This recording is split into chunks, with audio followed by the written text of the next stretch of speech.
welcome to Navajo County Connection. I'm District 4 Supervisor Steve Williams, and joining me today is a fellow supervisor, Dawnafe Whitesinger. Welcome. Hi, thank you. Supervisor Whitesinger is the chairwoman of the Board of Supervisors for 2019, voted in unanimously, I might add, and for the second time since your service on the Board of Supervisors, correct? Yes, that's right. And you've been on the Board of Supervisors for 6 full years. You're now beginning your 7th. You're the first Apache to serve on the Board of Supervisors, the first woman to serve as chair of the Board of Supervisors, and you're a pioneer. So tell us a little bit, for those that may not be super familiar with you, tell us a little bit about your background and maybe your experience on the Board of Supervisors, what you've taken away from this point or things that you've learned. Okay. Well, thank you for the opportunity, I guess, I was saying today, talk a little bit about myself, but I certainly have appreciated the service on the board and being able to serve the community. And prior to working with Navajo County, my primary job was working as a school administrator. That's been where my heart has been for many, many years. I think I've now served for 17 years at Dischibico or Sibiku Community School as the Director of Instructional Programs, and have always believed wholeheartedly in education, and that I myself am a tribal res girl and grew up on the reservation and graduated from Altusay.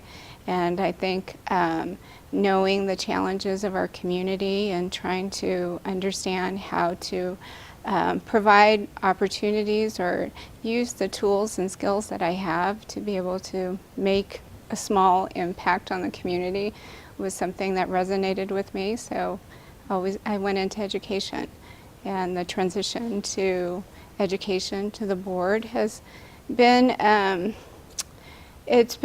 sometimes they marry one another and works very well, and sometimes certainly there's a growing lots of learning, a learning curve, I guess, and all of those things are positive. I think that my biggest thing is that I love community, that I love people, that I truly desire that, the children that I serve, that I want them to have positive futures and I want them to have opportunities. And I think with the county that in the time that I've been able to serve, that those ideas haven't left me. And in serving the county and working with the county, I've been so grateful for the people that I've been able to work with, that I find that we are so blessed to have so many great leaders within our communities who truly care about our communities. I don't think enough people know that. I don't think there are enough people who truly know that the people who serve them and work on behalf or for them, how much they care about their communities. And I think that's been one of the greatest things that I have personally learned and have appreciated. Yeah, this region in general has been, I've lived a few different places in my life, and I don't know if any place beats here as far as quality of people and the people we're able to interact with. It's a great blessing. Sometimes I get asked, what does the Board of Supervisors do? And the best way I know how to describe it is I say the Board of Supervisors is to a county what a city council would be to a city. Anything you'd add to that? No, I've looked at it the same way, and it's funny that you explain it that way, because I often explain it as like a school board. A school board is well, that's because your education background. It's like a school board. Right. That's great. And District 5 that you represent, will you mention the communities that you represent in District 5? At Pine Top Lakeside and a majority of the White Mountain Apache Reservation, including White River, Honta, and Sibiku area. And then a small sliver of Sholo. A small, tiny sliver of Sholo. Good. Well, thank you for taking your time to be here today with me. Let's talk a little bit about, it's 2019, it's a new year. The legislature is in session now. Let's talk a little bit about the state of the county, some of the challenges that we're currently facing, and opportunities as well. So how would you start off that discussion? Well, as you know, that it's a rough year. It probably will be one of the most challenging years in recent history for Navajo County. We had the closing of the Navajo generating station, which has a significant impact to the tax dollars that we receive. You know, there's the talk of the Choya plant closing.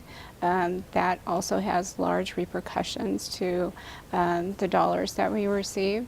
And so in this past year, we, with the support or help with the sheriff, we posed 419, which Proposition 419? Proposition 419, and we asked voters to come out and help us in being able to support some of those services that are provided by the county, and helping us to create this balanced budget. So now we're looking at a deficit, and so how do we approach that deficit is a large part of the conversation that you and I and others have been having. And as you know, it's a challenging conversation. We're looking at $2.5 million deficit over 2 years. With the first year, we're asking that our departments and elected officials and all organizations collectively work together to eliminate $1.5 million in costs this year. And that's a large ask. I think that you're familiar with that. You know, we've been talking with departments about how that directly impacts them, and that particular, I guess, looking at the future of our financial situation is probably one of the most challenging things that we're facing. You know, when I meet with people, if all things stayed the same, I say the county's healthy at the moment. If all things stayed the same, but with the challenges in the coal-powered industry, as you mentioned, the Navajo generating station will be closing by the end of 2019. Yes. Choya power plant is mandated by EPA to shut down in the coming years, and so that's another hit to our region that's energy dependent. Mm-hmm. And then those are some of the challenges, like you said. There are some good things that are going on. Our construction permits, our building permits are up this year. Local sales tax revenue's up. Mm-hmm. Sales tax revenue around the state is up. And so there are positive things happening, but because of the impact that the coal-powered sector is going to have here locally, there's some significant cuts the county's going to have to make, like you said. So if my figures are correct, I understand from our finance team, we're looking at a range of anywhere between about 2.5 million best case scenario that we need to reduce. Worst case would be about 5 million, which would be, that's a big ask. Mm-hmm. But what does that look like? You'd indicated that we've been talking to departments, looking at ways to cut each department, and what about involvement with cities and towns? How does that conversation look like as we partner together? Well, I think that in this particular time that the partnerships certainly are very strong, so it makes the conversations a lot easier to be able to work with our local partners or our local towns and talking about this conversation. Some of the things that we have talked about are municipal costs, and how does that impact towns, if we're talking about transport of those who are incarcerated. Like inmates at the jail. Yes, in towns. And what happens is that when a person is arrested, that they go through our system. And so oftentimes they need to be transported. And that's a cost. And so that cost currently is paid by the county court system, municipal court systems. We work in partnerships with towns. So those particular costs may be shifted to the town. And so towns really understanding what does that cost look like, if that's a potential for us, and saying, you know, how do you begin to support us? So maybe if it's looking at increasing the fees, or if it's townships, they're investigating maybe their own municipal courts, and how do we work through that process of helping them? The conversation is all over, in a sense. This is really the beginning phases of those conversations. And I really have appreciated that every town has provided us the opportunity to have a frank discussion about what is, I guess, the impact of the budget to us. They have come with their own solutions and ideas, and all of those things are always beneficial. And so I know that through the work and through building over the years that we've worked with our towns, that those partnerships are so important to the way that we conduct services and the way that we provide support to the townships. Two things. Recently there was an article in the paper about you being chairwoman, and one of the things that was mentioned in that article was that your attitude was not that you pretend to have the answers to all things, but that you wanted to listen to people, particularly those that are well versed in their area, to help come up with solutions and listen to them. And that's what I hear you saying as you go and talk to the cities and towns, that we want to hear from people on ideas of things that we think that can be done better and more efficiently. The other thing is a story I'd shared in one of the board meetings, but I'm reminded of a story about Thomas Edison that was told years ago, and he had a devastating fire where his workshop and warehouses had all burned down, and his niece was standing next to him as they were watching these burn to the ground, and he's attributed to saying something to the effect of, there's a great value in disaster. All our mistakes are burned up. I thank God we can start anew. And kind of an optimistic approach to challenges. And is there anything positive about or potentially positive about having the need to look at how we spend money? Do you see anything positive in any of that? I think there are several positive things that come out. In all challenges, and I was saying this earlier, that it's almost like a personal challenge where you do soul searching and where you are looking in every nook and cranny on how to be able to rectify the situation or being able to be better at what you do. So it's the same thing with an organization. So we've done that. We're doing that now, in being able to examine every department and every organization and how they provide services, and is there a better way that we could be doing that? And there isn't always an answer. That we may already be doing the services as accurately as we possibly can. But I think that in this conversation, it provides opportunity for each of the departments and organizations to understand the other, to be able to know what is mandated from them. So as a county, we're a subsidiary of the state, that we have particular requirements that are required by law that we provide those services. And so every department, in being able to understand those particular mandates and responsibilities, is really important. And so this has provided that opportunity for us to have that discussion. And so we are examining, we're looking at solutions. How are we going to be innovative with what we already have?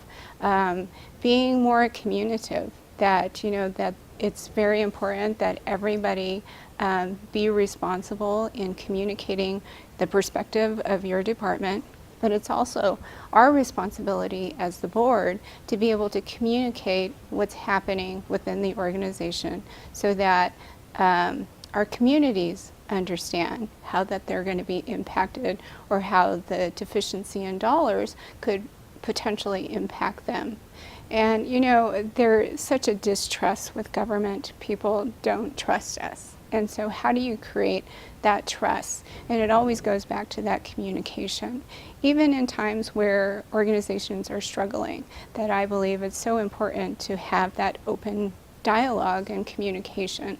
So I think that's been another positive point.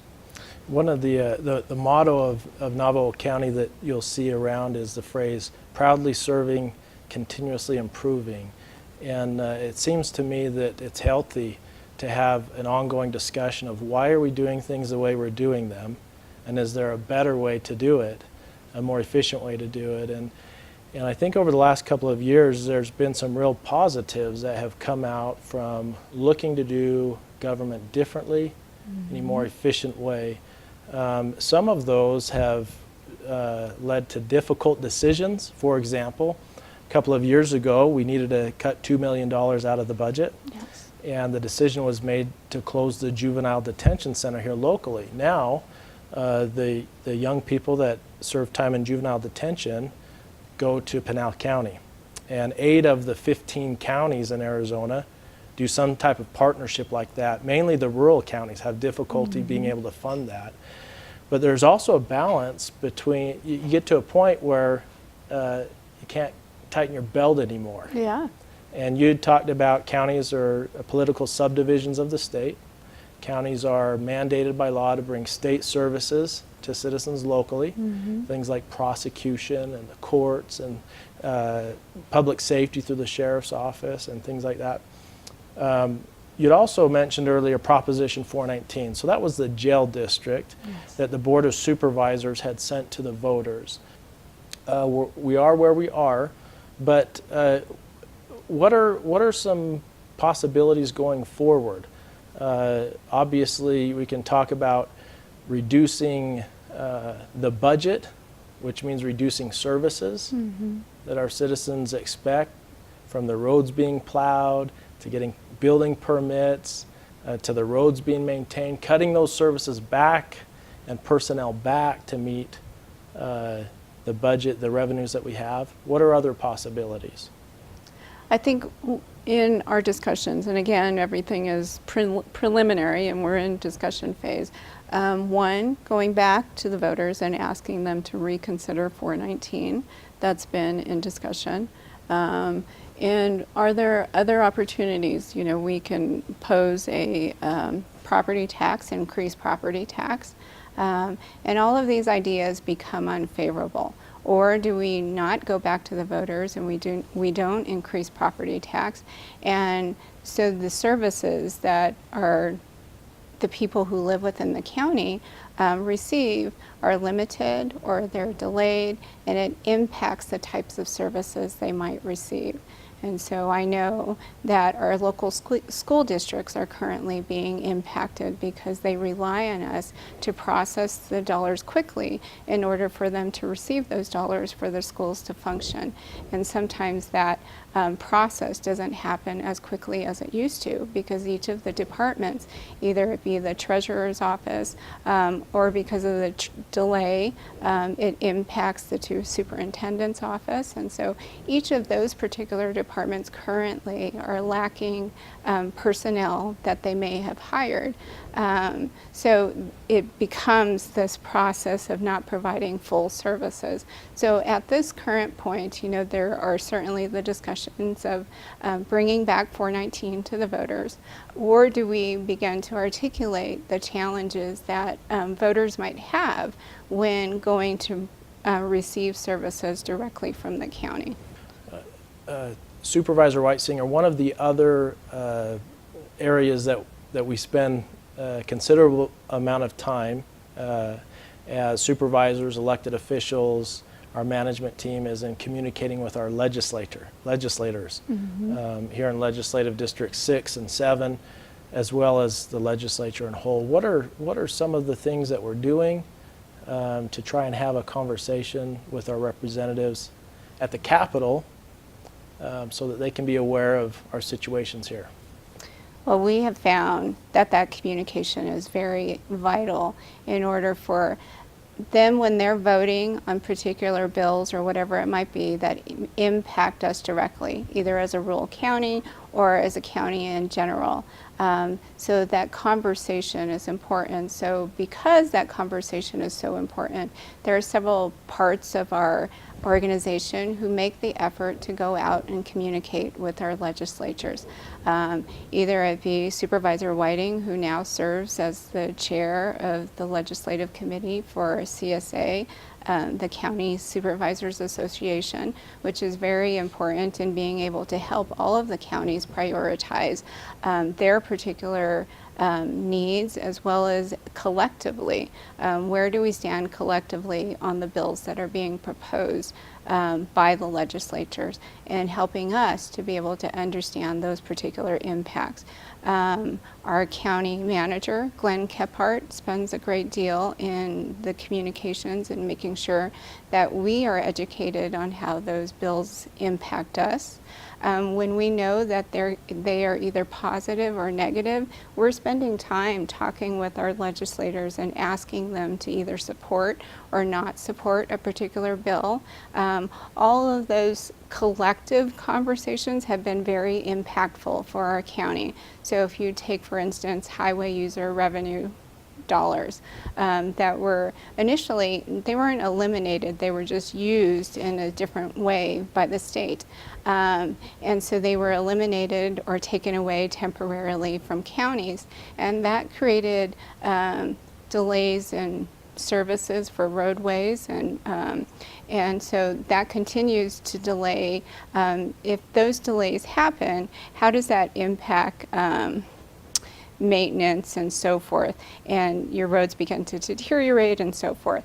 So through these conversations that, and not only our conversations, but the collective conversations of the county, that we've been able to get those dollars back. And that's significant to us. You know, that for other counties who are much larger, it might not have that significant impact, but for us as a rural county, it's a significant impact, and we are so grateful to be able to have those dollars back in our county. You know, I think in Navajo County we have 700 and something miles of roads that the county maintains, and at least in District 4, that's one of the main issues that people I represent call me on is road issues. And so that's a great example of local public officials and local individuals working at the legislature. Yes. To try and help support or oppose legislation that has a direct impact on us here locally. So, and as was mentioned at the beginning of the program, the legislature's back in session now, and so it's a busy time for all of us there. Yes. Going back to departments, one of the biggest expenses for the county's general fund budget is public safety, from the courts to the sheriff's office to the jails. One of the areas that I know that we've looked at very intimately on how we can be more efficient is indigent defense. And anything else there that you'd mention on departments and how they, I'll say it this way, our county attorney had mentioned when he was elected that I think they had, if I remember right, 17 prosecutors. They now have 12. Yes. And if the budget cuts need to happen as proposed, at this point he's down to 9. Yeah. And then his concerns on, well, what do I prosecute? I can't prosecute everything. I don't have the manpower. I need to prioritize. And so those are the kind of real life examples of the challenges that we're facing. Is the county attorney forced to pick and choose what he prosecutes? Will lower level offenses, a lower level DUI or a lower level domestic violence offense, I think is how he described it, are those not going to be prosecuted? The sheriff had indicated I might not have the ability to respond quickly to calls and things like that. So what do we do there, and some of those challenges? I think that there will be challenges across the board, and speaking with every department, that they have been very that right now many of the departments are already missing that manpower to be able to support their departments running fully and effectively. And so our community is already feeling that impact. And when we look at the deficit now, it equates to a loss of 20% of our workforce. And 20% of your workforce is pretty significant. And certainly those hard decisions will be made. What types of services will we no longer provide? Do we look at court systems differently? Accessibility for community members to be able to access court systems so readily? Is there a delay in services? Assessors and their relationship or partnership with realtors, and the expectation that the turnaround be quick so that the realtors can be able to provide services to their constituents and the people that they're serving. And again, the example of school districts and the delay of dollars being readily available for school districts. The impacts are numerous, and being able to think about, well, how, and oftentimes I think that as a community member, and certainly I know this to be true to myself before I became a member of the Board of Supervisors, that I wasn't familiar with really what are those services that the county provides, and what is it that what services do I use directly? And I was talking to the Sheriff's Department recently, and we had this conversation. Do I pick up the phone and call the police department and ask for support? No, not readily. But am I comfortable in my community and feel safe? Yeah, I feel pretty safe. So if there's a delay in response, will I feel as safe? If my neighbor needs support and they don't get that support as quickly, all of those things begin to be part of this conversation, and all of the things that we, as community members, that we don't know are directly impacting us, but are certainly our services that we are using, and there's a comfort level, which is good. We should feel comfortable. We should feel safe in our communities, and we don't want to eliminate or lessen public safety or people's ideas of feeling safe. More than anything, I think what I hear you saying and the need for is continued conversation, continued education, and we hope that people of Navajo County will reach out and have conversations with us, and we'll be doing the same as well. But sure appreciate your time today. We look forward to your leadership this year as chairwoman of the Board of Supervisors, and I feel fortunate to be able to serve alongside you, and thank you for all that you do. Thank you. I appreciate that. And thanks for joining us. We look forward to seeing you next time here on Navajo County Connection.